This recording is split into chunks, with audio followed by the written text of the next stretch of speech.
from Fargo and serving you on TV, online, and on the go. This is Valley News Live at 6. By far the hardest thing I've ever done. By far.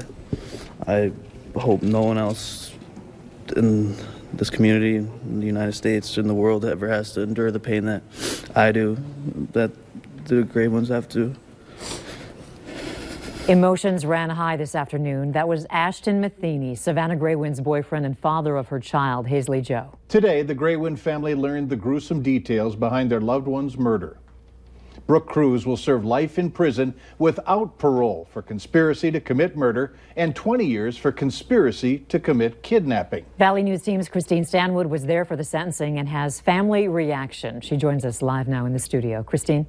Mike, Andrea, after months of not knowing, the Graywin family can hopefully have some peace of mind. They know the details of Savannah's death and that her killer will spend the rest of her life behind bars. Some will be more at peace than others regarding the judge's decision. It's the sentence of the court that the defendant be remanded to the Department of Corrections. Today is the first day I learned of how my daughter was murdered and how my granddaughter was taken from her. I am satisfied with the sentence. Norberta Graywin can breathe a sigh of relief tonight, but not all family members agree with the judge's decision. Brooke Cruz does not deserve to live. She shouldn't even been talking. She didn't have a reason to cry at all in court. I am guilty. Her cries mean nothing to me. Don't really have too much to say. I just like to thank everybody that came out to help search for Savannah, everybody that gave us support. But today, Ashton, the father of Hazley Joe, is reminded of hope. Our 7-year anniversary is coming up on March 20th. And every day I'm reminded of her more and more, because every day she grows, she starting to look more like her mother. I miss Savannah so much. I've never put love into someone like I did her. It was also revealed in court today that Hazley Joe was given her Native American name, which translates into survivor. You may have also noticed a rather famous face with the Graywin family. That's famed attorney Gloria Allred. She says she was with the family as a supporter. However, when I asked her why we only saw her today, here's what she had to say. What have you done specifically to help the family throughout the course of this investigation? I mean, this is the first time we're seeing you with the family since you announced your representation. Well, I'm just here to be supportive of them, whether it's being here or being available to be a support person to them. She also added that today was not about her. Andrea? Okay, thank you, Christine. As for William Hain, also accused in the case, family and prosecutors did not want to comment because he goes on trial in May. Hain has pleaded not guilty to all charges. According to the world's most famous groundhog, don't expect an early end to winter. Punxsutawney Phil saw his shadow, meaning 6 more weeks of winter-like weather. It certainly feels like that around here. Hutch, how about tonight's forecast? It certainly looks like that is going to be the case, too, as we are going to go through a pretty cold and eventful weekend of weather. Tonight, we just have clouds and a few flurries. Hey, up to the north, the DOT camera near Donaldson and Highway 11 showing some snow blowing across the surface of the roadways. We have isolated areas of flurries this evening. Temperatures steady to slowly rising as we go through the next hour or two, and then a little cooler. Not expecting snow in the forecast this evening, but overnight it hits. I'll have details on how much you can expect on the ground for Saturday morning and how your weekend is going to shape up on Sunday as well. Shovels out just in case. And jackets too. All right, thanks. Yes. A Fargo parent is concerned with how her son's school is dealing with a lockdown. The mother of a 6-year-old at Lewis and Clark Elementary School received what she considers an alarming email. It says the school was briefly put on lockdown Thursday, but she didn't get the email until around 5 p.m. Thursday evening, and she thinks the school is handling it all wrong.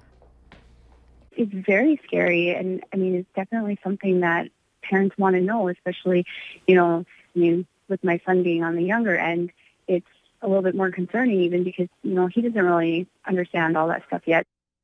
This mother still hasn't been told what happened, and she says she wishes at least a phone alert would have been sent out during the school day.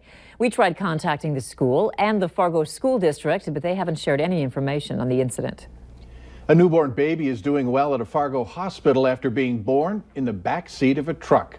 Signe Marie Harless couldn't wait for the hospital and joined the world in the Essentia Health Fargo parking lot. She was born last night, weighed in at 8 pounds 1 ounce, 21.5 inches long. Mom and baby are said to be happy and healthy. Signe has 2 older brothers back home. She was close, though. At least she was close. Got close. Yeah. As the Super Bowl draws closer, streets in the Twin Cities are becoming more and more crowded. People continue to make their way there to enjoy the pregame activities. Today, some lucky Detroit Lakes, Minnesota students took part in some of the fun. Valley News Team's Christy Larson joins us live from Minneapolis with more on the story. Hey, Christy.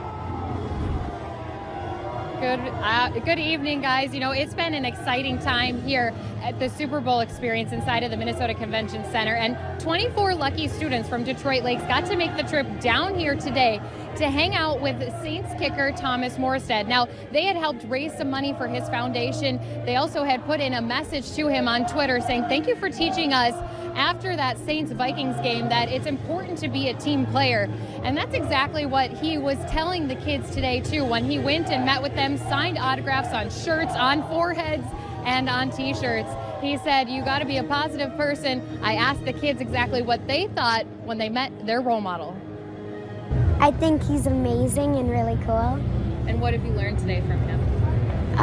That I should keep my head up and stay strong for the other team when I've lost.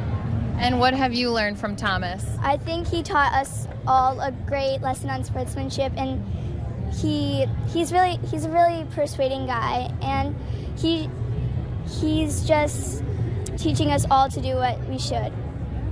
And I know you guys got to do some Skol chanting with him. Did you think that was pretty good of him? Because he's not on the Vikings. yeah, it was really cool.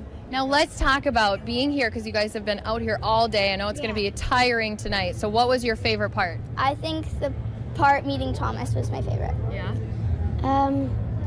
I'd probably say meeting Thomas. Meeting Thomas. Are you going to remember it for the rest of your life? Yes. And you're not, what did you say about your forehead? I'm not ever washing my face again. I'm never showering again in my life. One of the funny things is her mom actually approved for her to get that signature on her forehead. Some kids got them on their arms, but again, it was all about that message that we need to be supportive of each other, be positive role models. And one of the other things that Thomas had mentioned was that you always have to think about where you are in that moment. Even though you might feel a little heated, you might feel a little bit angry, you still have to be a positive role model for everyone. And you'll actually get to hear from him coming up tonight at 9 p.m. And guys, the kids, while they had fun here at the Super Bowl experience, they said that meeting Thomas was the best part of their day.